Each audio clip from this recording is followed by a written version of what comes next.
નમસ્કાર, spark today ન્યૂઝમાં આપનું સ્વાગત છે। 2024ની ચૂંટણીનું વાગ્યું રણસિંગું। વડોદરા મહાનગર ભારતીય જનતા પાર્ટીની શહેર કારોબારી બેઠક વાણિજ્ય ભવન રેસકોર્સ રોડ વડોદરા ખાતે યોજવામાં આવી હતી। ગુજરાત વિધાનસભાના બાળકૃષ્ણ શુક્લ, સાંસદ રંજનબેન ભટ્ટ, મેયર પિંકીબેન સોની, પ્રભારી ડોક્ટર ભરત ડાંગર, શહેર ભાજપ અધ્યક્ષ ડોક્ટર વિજય શાહની અધ્યક્ષતામાં કારોબારી બેઠક યોજવામાં આવી હતી। દીપ પ્રાગટ્ય કરી બેઠકની શરૂઆત કરવામાં આવી, જેમાં ભાજપના કાર્યકર્તાઓ સહિત હોદ્દેદારો બેઠકમાં ઉપસ્થિત રહ્યા હતા। हेलो हाँ हाँ बोलो हाँ દીપ પ્રાગટ્યથી આપણો આ કાર્યક્રમની શરૂઆત કરીએ। સાથે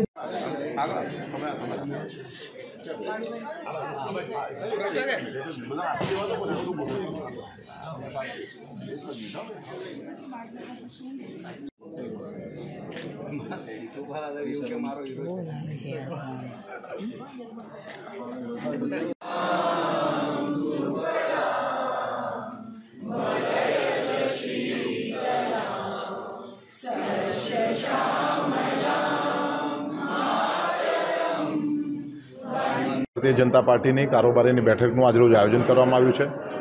પ્રદેશની કારોબારીની બેઠક 28મી ડિસેમ્બરના રોજ મળી હતી। આવનારા લોકસભાની ચૂંટણીના સંદર્ભમાં નવા પ્રકારના કાર્યક્રમોનું આયોજન, કાર્યકર્તાઓને અલગ અલગ માધ્યમથી માર્ગદર્શન મળી રહે। ભારતીય જનતા પાર્ટીની પરંપરા પ્રમાણે પ્રદેશની કારોબારીમાં મંજૂર થયેલા પ્રસ્તાવ એ શહેરની કારોબારીમાં અને શહેરની કારોબારીમાંથી મંજૂર થયેલા પ્રસ્તાવ એ દરેક વોર્ડની કારોબારીમાં મંજૂર કરવાના હોય છે। એના ભાગરૂપે આજે આ કાર્યક્રમનું આયોજન થયું છે। સમગ્ર વડોદરા શહેરના ભારતીય જનતા પાર્ટીના સૌ ચૂંટાયેલા પ્રતિનિધિ એટલે કે કોર્પોરેટરશ્રીઓ, ધારાસભ્યશ્રીઓ, સાંસદશ્રી અપેક્ષિતની શ્રેણીમાં છે।